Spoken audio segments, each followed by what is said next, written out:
할렐루야. 주님께서 우리와 같이 계십니다. 하나님이 함께 하시니 오늘도 우리에게 좋은 일이 있을 줄 믿습니다. 오늘은 사도행전 12장 1절에서 17절까지의 말씀 같이 보시겠습니다.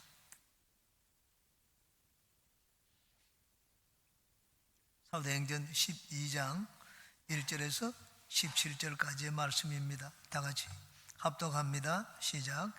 그때 헤롯 왕이 손을 들어 교회 중에서 몇 사람을 해하려 하여 요한의 형제 야고보를 칼로 죽이니 유대인들이 이 일을 기뻐하는 것을 보고 베드로도 잡으려 할세 때는 무교절 기간이라 잡음에 옥에 가두어 군인 내식인 네페에게 맡겨 지키고 6월절 후에 백성 앞에 끌어내고자 하더라.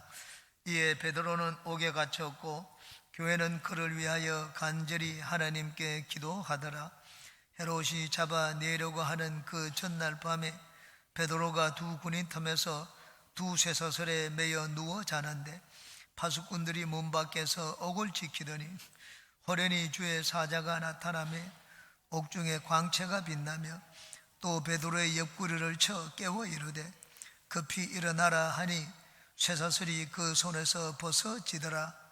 천사가 이르되 띠를 띠고 신을 신으라 하거늘 베드로가 그대로 하니 천사가 또 이르되 겉옷을 입고 따라오라 한데 베드로가 나와서 따라갈새 천사가 하는 것이 생시인 줄 알지 못하고 환상을 보는가 하니라. 이에 첫째와 둘째 파수를 지나 시내로 통한 쇠문에 이르니 문이 저절로 열리는지라. 나와서 한 거리를 지나매 천사가 곧 떠나더라.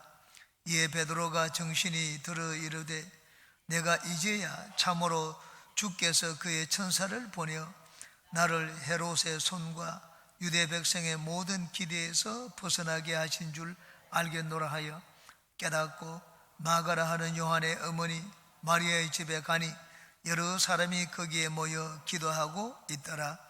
베드로가 대문을 두드린데 로데라 하는 여자아이가 영접하러 나왔다가 베드로의 음성인 줄 알고 기뻐하여 문을 미처 열지 못하고 달려 들어가 말하되 베드로가 대문 밖에 섰더라 하니 그들이 말하되 네가 미쳤다 하나 여자아이는 힘써 말하되 참말이라 하니 그들이 말하되 그러면 그의 천사가라 하더라.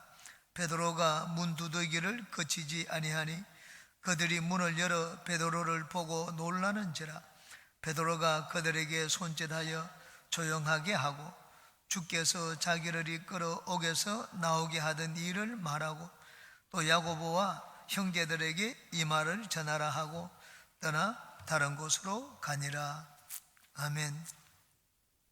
오늘은 응답받는 기도에 대해서 같이 살펴보고 은혜를 나누겠습니다. 베드로가 옥에 갇혔을 때 교회는 기도했습니다. 그러자 하나님이 천사를 보내어서 놀라운 방법으로 기적을 베풀어서 베드로를 옥에서 구출해 주셨습니다. 우리 기독교인의 기도는 형식적인 기도가 아닙니다. 이 사람이 하루에 3번씩 또는 5번씩 자기들의 성질을 바라보고 기도하는 그런 형식적인 기도에 불과한 것이 아닙니다. 하나님이 들으시기 때문에 하나님이 살아계시기 때문에 우리는 기도합니다.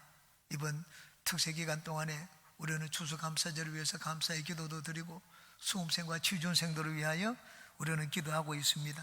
우리가 하나님 앞에 기도할 때 우리 기도가 응답받기 위해서는 어떠한 마음과 어떠한 자세로 하나님께 기도해야 되겠습니까? 오늘은 여기에 대해서 3가지를 같이 살펴보고 은혜를 나누겠습니다. 첫 번째, 기도는 간절해야 합니다. 한번 따라해 주시기 바랍니다. 간절하게 기도하자. 5절에 보니까 교회는 그를 위하여 간절히 하나님께 기도하더라고 했습니다. 베드로는 내일이면 재판을 받습니다. 재판을 받고 혹시 풀려날 가망성이 있는 그런 재판이 아닙니다. 그건 좀 형식적인 재판이고 이미 베드로를 죽이기로 작정을 했습니다. 하룻밤만 지나면 교회는 지도자를 잃습니다. 그래서 교회는 하나님 앞에 이 밤이 지나면 이제는 모든 것이 끝장납니다. 밤새 무슨 일이 일어나도록 하나님 앞에 간절히 기도했습니다. 우리의 기도가 하나님께 응답받기 위해서는 우리 기도가 간절해야 됩니다. 하나님이 우리 기도 응답하기 위해서는 내 기도가 하나님 보좌에 상달되어야 됩니다. 그리고 또 하나님의 시간이 되어야 됩니다. 하나님의 때가 되어야지 하나님이 내 기도를 응답하십니다. 내 계좌가 하늘 보좌에 상달되었다, 또 하나님의 때가 되었다 하는 것을 내가 어떻게 알 수가 있습니까? 그 때가 되면, 하나님이 들으실 때가 되면 나의 기도가 간절해집니다. 한나는 자녀를 낳지 못했을 때 하나님께 자녀를 달라고 기도했습니다. 매년 성전에 올라가서 기도했습니다. 경건했습니다. 누가 봐도 저 여인은 경건한 부인이구나 느낄 수가 있었습니다. 그렇지만 간절하지 않았습니다. 브린나에게 조롱을 받으면 남편에게 얘기를 했습니다. 남편에게 눈물로 이야기하면 남편은 쓰다듬어 주면서 위로해 주었습니다. 선물을 주더라도 고기를 줄 때는 한나에게는 갑절을 주었습니다. 그런데도 이제 시간이 지나자 브린나의 조롱과 모욕과 멸시가 극에 달했습니다. 더 이상 참을 수가 없었습니다. 이제는 남편의 위로도, 사랑도 위로가 되지 않았습니다. 하나님 앞에 나아갈 때 이제는 더 이상 체면을 차리지를 않았습니다. 외형적인 외모를 생각하지 않았습니다. 좋은 옷을 입고 경건하게 보이는 것 아무 의미가 없었습니다. 머리를 풀어헤치고 하나님 앞에 기도했습니다. 내가 지금 사람들이 술 취한 여인처럼 보인다는 그것도 잊었습니다. 통곡을 하면서 하나님 앞에 기도했습니다. 이것이 바로 한나의 간절함이었습니다. 우리 평소에 기도하는 패턴, 삶을 사는 이 패턴과 일상을 깨뜨리는 것이 바로 간절함입니다. 저는 처음 예수님을 믿고 석 달밖에 되지 않았을 때 대학원 시험 준비를 했습니다. 시험이 한 달밖에 남지 않았습니다. 마음이 너무 염려가 되었습니다. 학교에서 이 대학원 학생을 뽑는데 서울대에서 딱 졸업생 절반 뽑고 타 학교 지원생을 절반 뽑습니다. 이게 서울대의 정책입니다. 무조건 서울대 졸업생은 절반 떨어뜨립니다.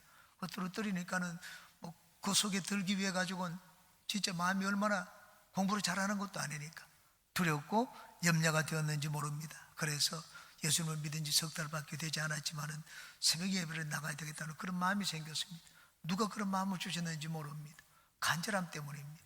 그때는 겨울이었는데, 12월 때는 겨울이었는데 아이를, 1살 된 아이를 이게 앞에 안고 또 눈이 많이 와가지고 눈이 이 무릎까지 왔습니다. 보통 한 15분, 20분만 가는 거리를 30분, 40분이 되어서 기도처까지 걸어가지고 갔습니다. 3시만 되어서 일어나서 나와서 기도처에 갔습니다. 그런 정성과 열심히 어디에서 나왔는지 지금 생각해도 참 놀랍습니다. 그렇게 매일 나오는 걸 보고 구역장이 놀랐던 모양입니다. 한 주가 지나자 전도사님이 신방을 와주시겠다고 했습니다. 당시 임종단 전도사님이었습니다. 교구장님이. 그분이 와가지고는 신방을 하면서 설교를 마치고 난 다음에 기도할 때 예언의 말씀을 해주셨습니다.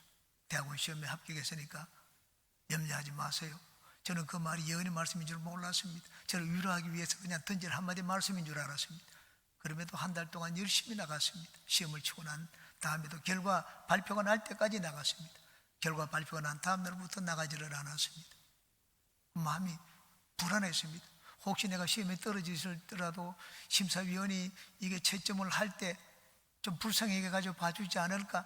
시험을 잘못 친 것도 봐주지 않을까? 그래서 간절히 시험에 마친 뒤에도 하나님을 찾았던 기억이 납니다. 누가 새벽 예배에 나옵니까? 중직자들입니까? 장로, 권사, 안수집사 이런 직분을 받은 자들이 새벽 예배에 나옵니까? 연조가 있어가지고 적어도 예수님을 믿은 지 20년, 30년이 된 자들이 새벽 예배에 나옵니까? 물론 그런 분들도 신앙이 열심히 있기 때문에 나오죠. 새벽 예배 나오는 사람들은 마음이 간절한 자입니다. 간절한 자가 새벽에 주님을 찾아 나옵니다. 그러므로 우리가 주님 앞에 나올 때는 외형적인 것들을 가지고 나와서는 안 됩니다. 내가 막 교회 직분자인데 보여야지. 내가 못 보면 보여야지. 물론 못 보면 보이는 거 좋습니다. 사람에게 보이는 거 좋지만 먼저 하나님께 보여야 됩니다. 하나님께 나의 간절함을 가지고 나오는 여러분 되시기 바랍니다. 간절함은 무엇을 의미합니까? 내 힘으로 안 된다는 말입니다. 나는 하나님의 도우심이 절대적으로 필요하다는 말입니다. 초대 예루살렘 교회는 베드로가 체포되고 투옥되었을 때 자기들이 할 수 있는 것은 아무것도 없었습니다. 자기들이 할 수 있는 것, 누구한테 부탁할 길도 없었습니다. 하나님께 매달리는 길 외에는 없습니다. 베드로가 사는 길은 하나님 외에는 없었습니다. 그래서 여기 그들이 베드로가 갇혔는데 모여서 기도하더라고 했습니다. 간절히 하나님께 기도했습니다. 우리도 우리 수험생 취준생들을 위해서 진짜 그들이 잘 되기를 말하면 형식적으로 기도해서는 안 됩니다. 프랑카드를 붙여놓고 이름을 붙여놓은 것 아무 의미가 없습니다. 마음의 간절함입니다. 하나님이 들으시는 기도는 간절한 기도입니다. 이 꼭 수험생들만을 위해서가 아닙니다. 내가 주님 앞에 나와서 문제를 가지고 나와서 기도할 때 하나님이 내 기도를 들으시기 위해서는 내 마음의 간절함을 주님께 보여야 됩니다. 엘리야는 비가 오지 않을 때 하나님께 기도했습니다. 간절히 기도했습니다. 그래서 기도하는 모습을 상상해 보세요. 저는 한번 흉내를 내봤습니다. 머리를 이 무릎 밑에 땅바닥에 이렇게 구부려 가지고 숙이는 것 쉽지 않습니다. 그냥 숙였다가 7번 이렇게 머리를 든 것이 아니었습니다. 한번 숙여가지고 하나님이 응답해 주실 때까지 허리가 굽어지도록 기도했습니다. 간절함입니다. 자기 자신을 돌보지 않고 응답이 와서 종에게 시키고 또 응답이 와서 종에게 시키고 바깥에 손바닥만한 구름이 보일 때까지 엘리야는 간절히 기도했습니다. 그러자 하나님이 닫혔다 하는 문을 여시고 비를 내려 주셨습니다. 우리의 문제가 어떤 문제이든지 간에 우리가 주님 앞에 나올 때는 간절한 마음으로 주님께 나오는 우리 모두가 되시기를 주님의 이름으로 축원합니다. 두 번째, 목표가 분명해야 합니다. 한번 따라 하시기 바랍니다. 분명한 목표를 가지자. 우리 기도가 집중력 있는 기도가 되기 위해서는 목표가 분명해야 됩니다. 우리는 지금 특세 기간에 하는 기도는 목표가 분명한 기도입니다. 매일 평일 철야 이게 새벽 예배 나와서 기도하는 것과 다릅니다. 우리 시험 보는 학생들 내일 수능 시험에 합격할 수 있도록 좋은 성적을 얻을 수 있도록 기도하고 또 직장 취직을 위해서 준비하고 직장 시험을 위해서 준비하는 우리 자녀들을 위해서 기도하고 있습니다. 목표가 분명합니다. 초대 예루살렘 교회는 무엇보다도 목적의식이 뚜렷하고 목표가 분명했습니다. 10명이 모이면 10명의 목표가 분명하고 100명이 모이면 100명의 목표가 너무 분명했습니다. 그럼 베드로를 살려달라는 것이었습니다. 자기 기도를 가지고 주님께 나온 자들은 없었습니다. 오직 한 가지 목표만을 가지고 기도했습니다. 우리가 하나님 앞에 기도할 때 우리의 기도가 응답받기 위해서는 우리 전체 같으면 전체 마음이 하나 되고 또 내 마음이 내가 하는 기도에 집중되어야 됩니다. 기도에 집중되어야 됩니다. 여러분 돋보기 알지 않습니까? 옛날에 우리는 돋보기 가지고 시험을 많이 했습니다. 바깥에 나가서 태양빛을 비추어가지고 종이를 태우는 그런 이 노래를 우리는 종종 하곤 했습니다. 이 돋보기를 가지고 태양에 불을 비추을 때 타가지고 그 불길이 일어나기 위해서는 이 초점이 딱 맞추어져야 됩니다. 초점이 맞추어지지 않고 빛이 분산되면 종이가 타지를 않습니다. 기도도 마찬가지입니다. 우리 목표가 분명해야지. 그리고 우리 정신이 다 집중되어야지. 딱 한 곳만을 향하여 기도해야지. 우리 기도는 거기서 불이 붙는 그런 역사가 일어납니다. 이것도 기도하고 저것도 기도하고 마음에 여러 가지 문제가 있어서 기도하면 집중되지 않습니다. 집중되지 않으면 한 가지 일에 하나님의 역사가 나타나지 않습니다. 기도를 할 때는 두루뭉실하게 기도해서는 안 됩니다. 목표가 분명해야 됩니다. 대학교 진학하기 위해서는 대학교 입학시켜 주세요. 그렇게 하면 안 됩니다. 내가 가고자 하는 대학교, 어느 대학교, 어느 과를 나는 원합니다. 목표가 분명해야 됩니다. 그래야지 내 마음이 집중됩니다. 내 마음이 집중되면 나는 간절히 기도할 수가 있습니다. 뜨겁게 기도할 수가 있습니다. 한나의 기도는 너무나 목표가 분명한 기도였습니다. 하나님 자녀를 주세요. 어떤 자녀 이런 게 아니었습니다. 내 수치만 씻어달라고 했습니다. 그리고 하나님 자녀를 드릴 테니까 하나님 가져가시라고 했습니다. 너무 목표가 그보다 더 분명한 기도가 어디 있습니까? 주시고 가져가세요. 걔는 내 자녀가 아닙니다. 하나님이 그 분명한 기도를 들으시고 응답을 했습니다. 엘리야도 마찬가지입니다. 비를 위해서 기도할 때 분명한 목표를 가지고 기도했습니다. 아브라함이 자녀를 위해서 기도할 때 처음에는 목표가 분명하지 않았습니다. 분명하지 않았기 때문에 하나님이 아브라함에게 자녀를 주시지 않았습니다. 75세 하란을 떠나가지고 갈대아지 가나안 땅에 들어갔을 때 자녀가 없었습니다. 하나님 앞에 나와가지고 내 지금 자녀가 없습니다. 여기 말 잘 듣는 다메섹에서 내가 이 길은 엘리에셀 종이 있는데 이 종을 내 상속자로 삼게 해달라고 했습니다. 하나님은 분명히 내 몸에서 날 자녀를 주시겠다고 했는데 못 믿었습니다. 목표가 분명하지 않았어요. 어느 자식이든지 좋다고 했습니다. 어느 자식인지 좋다고 할 때 하나님 주시지 않았습니다. 그 다음 아내 사례 말을 들었습니다. 여종 하갈과 동침해라. 당신 늦으면 자녀 못 갖는다. 그러니까 막 어느 자식이든지 낳기 위해 가지고 하갈과 동침해서 자녀를 낳았습니다. 이스마엘이는 하나님 앞에 살게 해주세요. 하나님 마음에 들지 않았습니다. 하나님은 아브라함이 목표가 분명한 기도를 드리기를 원했습니다. 99세 나타나가지고 이제는 분명한 목표를 하나님이 가르쳐 주셨습니다. 걔도 아니고 네 아내 사례 몸에서 나는 자녀를 내가 너의 상속자 후사로 삼겠다고 했습니다. 아브라함은 웃었습니다. 지금 내 나이가 몇인데 우리 아내 사례는 월경이 끊어졌는데 어떻게 자녀를 가질 수 있느냐고 얘기를 했습니다. 하나님의 목표를 분명하게 해주자 아브라함의 마음이 뜨거워졌습니다. 내 아내 사례가 인간적인 경험과 상식으로 봐서는 자녀를 가질 수 없는 그런 형편인데 그래도 하나님이 자녀를 낳을 수 있다고 하는 건 절망지고 불가능한 일이었습니다. 그런데 목표가 분명하니까 절망을 뚫었습니다. 마음이 집중되니까 하나님이 그 집중된 기도에 역사를 하셨습니다. 참으로 터무니없는 목표처럼 보였습니다. 그런데 하나님은 너무나 목표가 분명한 기도를 하라고 말씀을 하셨습니다. 하나님은 일을 행하실 때 분명한 목표를 가지고 일을 행하십니다. 두루뭉실하게 일하시지 않습니다. 어디로 가든지 목표가 없이 가다가 여기 괜찮다, 여기서 너 뭐 정착해라, 여기서 너 사업을 시작해라. 하나님은 결코 그렇게 하시는 분이 아닙니다. 이스라엘 백성을 40년 동안 광야를 이끄신 거 보십시오.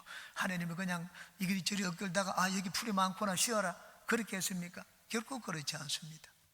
하나님은 이스라엘이 쉴 곳 갈 곳 환하게 알고 계셨습니다. 40년 동안 어디로 가면 이 내 백성을 훈련시켜 믿음의 사람으로 만들 수 있을까?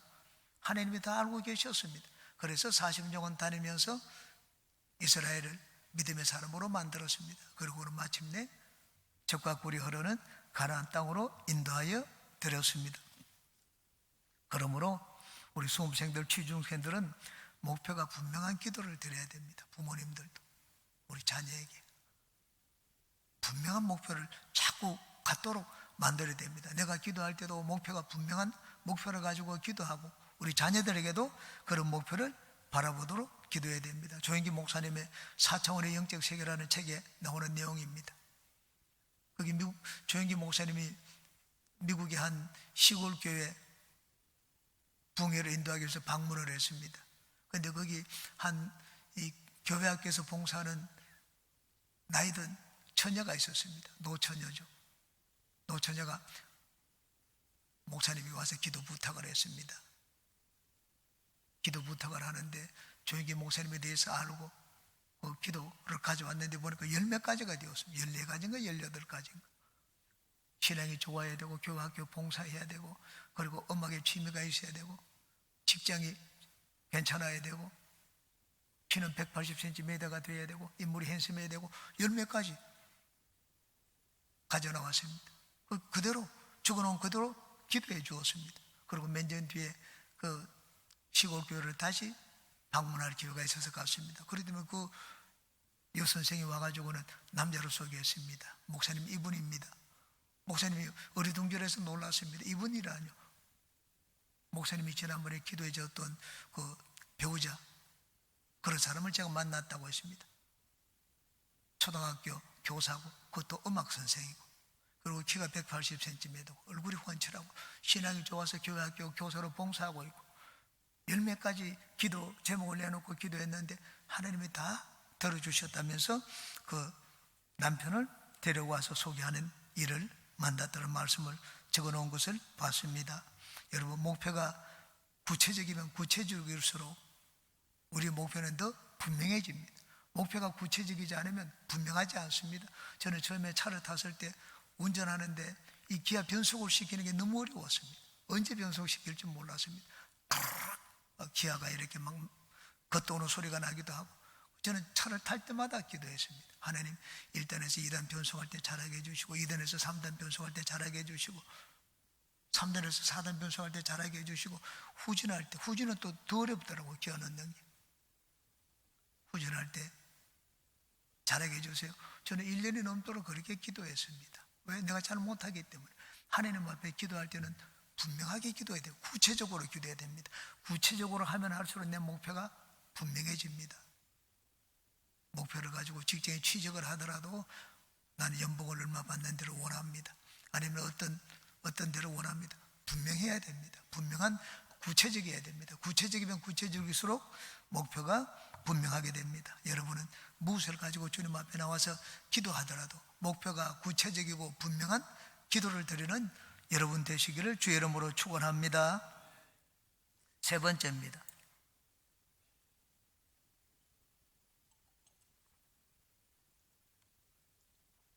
하나님의 뜻 안에서 기도해야 합니다. 한번 따라 하시기 바랍니다. 하나님의 뜻 안에서 기도하자. 우리의 기도가 응답받기 위해서는 나의 기도가 하나님의 뜻에 맞아야 됩니다. 여러분, 베드로가 죽도록 내버려 두는 것이 하나님의 뜻이었겠습니까? 그렇지만 벌써 예수님이 베드로에게 나타날 이유가 없었을 것입니다. 그런데 갈릴리 바다에서 베드로에게 나타나서 네가 나를 사랑하느냐 물으시고는 내 교회를 맡아라. 네가 이제는 교회의 책임자다. 그렇게 말씀을 했습니다. 하나님이 베드로에게 교회를 맡겼는데 당장 죽이시겠습니까? 베드로를 살리는 것이 하나님의 뜻이지 죽이는 것이 하나님의 뜻이 아닙니다. 여기 온 교회는 베드로를 위해서 기도했습니다. 살아나도록 기도했습니다. 응답이 되었습니다. 왜? 그것이 하나님의 뜻과 맞았기 때문입니다. 기도의 목적은 내 소원을 이루는 것이 아닙니다. 내 마음의 소원, 돈을 얼마 벌겠다, 부자가 되겠다, 직장에 어느 자리에 앉겠다. 기도는 내 마음의 소원을 이루는 것이 아닙니다. 그 도구가 아닙니다. 그 세상 점쟁이한테 복처를 내서 그렇게 하는 것이죠.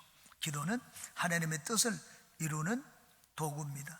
그러므로 우리가 기도가 응답받기 위해서는 내 기도가 진짜 하나님의 뜻에 맞는지, 내가 하나님의 뜻 안에서 살고 있는지 항상 그것을 중요하게 여기고 살펴봐야 됩니다. 저는 처음 예수님을 믿었을 때 이걸 잘 몰랐습니다.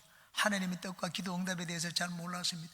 무조건 예수님을 잘 믿으면 복 받는 줄 알았습니다. 저는 자신했습니다. 누가 나보다 예수님을 더 잘 믿느냐? 일주일에 10번씩 예배 드리는 사람 있겠느냐? 저는 자신했습니다. 모든 걸 팽개치고 뒤로 하고 대학원 공부도 하지 않고 오직 예수님만 잘 믿었습니다. 예수님 잘 믿으니까 나는 막 공부를 제대로 하지 않아도 대학 교수가 될 줄 알았습니다. 예수님 잘 믿으니까 나는 손만 대면 전부 금덩이가 될 줄 알았습니다. 한 3개월쯤 되었을 때 그래 부자가 되기 위해서는 장사를 해야 되겠다. 참기름 장사를 하자. 참기름 장사를 하면 당시 제 생각으로 서울시에 있는 모든 사람들이 이 참기름 사러 몰려들 줄 알았습니다. 석 달 만에 접었습니다. 하나님 뜻을 몰랐습니다.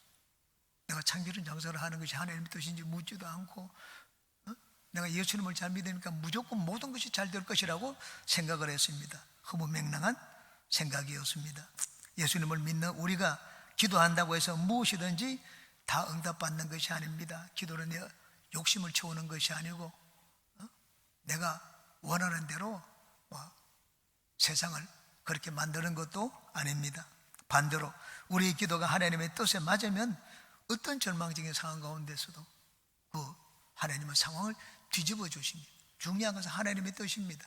우리가 모든 것을 합력하여 선을 이룬다는 그 말씀 로마서 8장 28절입니다. 27절 8절을 제가 읽어드릴 테니까 중요한 부분이 두 군데 나옵니다. 한번 들어보시기 바랍니다. 마음을 살피시는 이가 성령의 생각을 아시나니 이는 성령이 하나님의 뜻대로 성도를 위하여 간구하심이니라. 우리가 알거니와 하나님을 사랑하는 자 곧 그의 뜻대로 부르심을 받은 자들에게는 모든 것이 합력하여 선을 이루느니라. 두 번이나 하나님의 뜻대로 라는 단어를 사용했습니다. 성령은 이 세상에 성공하도록 기도하시는 분이 아닙니다. 하나님의 뜻이 내 안에 이루어지도록 기도하시는 분이 성령입니다. 모든 것을 합력하여 이루십니다. 하나님이. 왜? 하나님의 뜻을 이루기 위하여 모든 것을 합력하여 선을 이루십니다. 그러므로 우리가 기도를 하거나 인생의 중요한 일들을 결정을 할 때 항상 하나님의 뜻을 먼저 생각해야 됩니다. 하나님의 뜻을 발견하고 하나님의 뜻을 묻고 하나님의 뜻을 내 인생을 향한 하나님의 뜻을 깨닫고 그리고 하나님의 뜻에 순종하여 무엇이든지 구해야 됩니다. 하나님은 우리에게 모든 은혜를 베푸시되 하나님의 뜻 안에서 하나님의 뜻을 이루기 위하여 우리에게 은혜를 베푸십니다. 예수님은 우리에게 가르쳐 주신 기도가 무엇입니까? 너희들은 먼저 이렇게 기도하라. 먼저 이렇게 기도하라고 했습니다. 하늘에 계신 우리 아버지의 뜻이 하늘에서 이루어진 것처럼 땅에서도 이루어지도록 기도하라고 말씀을 했습니다. 바울 사도는 그의 서신서 그의 모든 곳에서 제일 1장 1절에 하나님의 뜻을 얘기하고 있습니다. 하나님의 뜻을 따라 예수 그리스도의 사도로 부르심을 받은 나 바울은 항상 이렇게 얘기하고 있습니다. 바울 사도가 예수님 제자가 되고 싶었습니까? 일도 그런 생각이 없었습니다. 그런데 하나님은 바울 사도를 많은 이방인과 임금들에게 세우기 위한 그런 계획을 가지고 계셨습니다. 100번 죽여도 마땅하고 불악을 내려서 심판해야 될 그 바울을 하나님이 살려주셨습니다. 왜? 하나님의 뜻이 있었기 때문입니다. 바울 사도는 자기는 예수님을 믿은 마음이 1도 없다는 걸 스스로 알고 있었습니다. 그런데 어떻게 예수님이 사도가 되었습니까? 하나님의 뜻입니다. 하나님의 뜻을 인간이 막을 수가 있습니까? 태양으로 손바닥으로 태양을 가리고자 하는 것과 같습니다. 하나님 뜻을 막는다는 것은 하나님이 계획하시고 뜻을 이루면 계획 세우시면 이루어집니다. 내 고집을 세운다고 해서 내 고집이 이루어집니까? 고집이 이루어지지 않습니다. 이루어지는 것은 하나님의 뜻입니다. 하나님은 이 땅을 다스리시되 하나님의 뜻대로 이 땅을 다스리십니다. 구약의 엘리야 시대에 비가 오지 않았습니다. 비를 내리지 않은 것이 하나님의 뜻이었습니다. 3년 6개월이 지나고 난 다음에 비가 왔습니다. 그때는 비를 내리는 것이 하나님의 뜻이었습니다. 가뭄을 지난 것도 하나님의 뜻이고 나중에 복을 주신 것도 하나님의 뜻이었습니다. 여러분 예수님을 믿기 때문에 내가 무조건 복 받는다고 생각하면 안 됩니다. 저는 제 지나온 여정을 살펴보았습니다. 예수님을 믿는데 성성장구 잘 되지 않았습니다. 더 밑으로 내려갔습니다. 더 어려움을 많이 겪었습니다. 박해를 많이 받았습니다. 예수님을 믿으면 더 잘 되어야 되는데 결국 그렇지 않았습니다. 하나님이 때로는 우리를 고난 가운데 두실 때도 있고요. 하나님이 때로는 우리를 예수 믿는데 더 어렵게 만들 때도 있고. 왜 그렇게 하십니까? 하나님의 뜻입니다. 비가 오지 않은 것도 하나님의 뜻이고 비를 내리신 것도 하나님의 뜻입니다. 우리는 그때 언제 하나님의 뜻이 어떤지 잘 모를 때가 있습니다. 아브라함과 이삭을 보십시오. 아브라함과 이삭이 애굽으로 내려고 하니까 하나님이 탁 차단했습니다. 너는 이 브엘세바를 떠나지 말라. 아브라함도 브엘세바를 못 떠나게 했고 그 아들 이삭도 하나님이 브엘세바를 떠나지 말라고 했습니다. 손자 야곱은 어떻습니까? 아버지, 할아버지가 다 그랬기 때문에 자기는 이 브엘세바 가나안 땅을 떠나면 안 되는 줄로 알았습니다. 하나님이 야곱에게 떠나라고 했습니다. 내가 나하고 같이 갈 테니까 애굽으로 가라. 야곱에 있어서는 하나님 뜻이 달랐습니다. 가야지 네가 큰 민족을 이루는다. 내 뜻이 이루어진다. 가나안 땅에 있을 때 하나님의 있는 것이 하나님의 뜻일 때도 있고 가나안 땅을 떠나는 것이 하나님의 뜻일 때도 있었습니다. 하나님의 뜻은 여러분 모든 것이 다 잘 되는 것만이 하나님의 뜻이 아닙니다. 그러므로 우리는 하나님의 뜻을 잘 살펴야 됩니다. 하나님의 뜻에 순종하면 하나님은 뒤에서 이 나의 배후에 돌보는 지킴이가 되어주시고 든든한 힘이 되어주십니다. 하나님의 뜻대로 하지 않으면 내 인생은 어렵습니다. 여러분 배에서 이게 강에서 헤엄을 치는데 막 물이 거슬러 올라가는데 헤엄쳐 보세요. 한 발자국이라도 나갈 수 있습니까? 못 나갑니다. 배도 막 물이 막 내려오는데 거슬러 올라가서 항해할 수가 있습니까? 요즘은 모터를 써서 하지만 옛날 돛담배는 어림도 없습니다. 그런데 뒤에서 바람을 맞아 가지고 가면은요 수영하는 것도 쉽고 배도 가만히 있어도 그냥 바람을 타고 순풍에 진짜 돛단 듯이 배가 나아갑니다. 이게 하나님의 뜻입니다. 하나님의 뜻을 걸어서 내 고집대로 살려고 하면 굉장히 어렵습니다. 그런데 하나님 뜻에 순종하여 인생을 살면 내가 힘들이지 않고 앞으로 나아갈 수가 있습니다. 그러므로 예수님을 믿는 우리는 인생을 살면서 예수님을 잘 알아야 됩니다. 당장 막 눈앞에 좋은 것 구하는 것, 예수님은 당장 내 눈앞에 좋은 거 주시지 않습니다. 그래서 사람들이 종종 시험에 듭니다. 교회를 떠나기도 합니다. 왜 예수 믿는데 이런 일이 생기느냐? 하나님을 잘 몰라서 그렇습니다. 하나님은 우리가 미련하고 약할 때 하나님 우리를 불쌍히 여겨서 보여주시죠. 그러나 우리가 알만할 때가 되면 이제는 알만한 나이가 되면 하나님을 알아야 됩니다.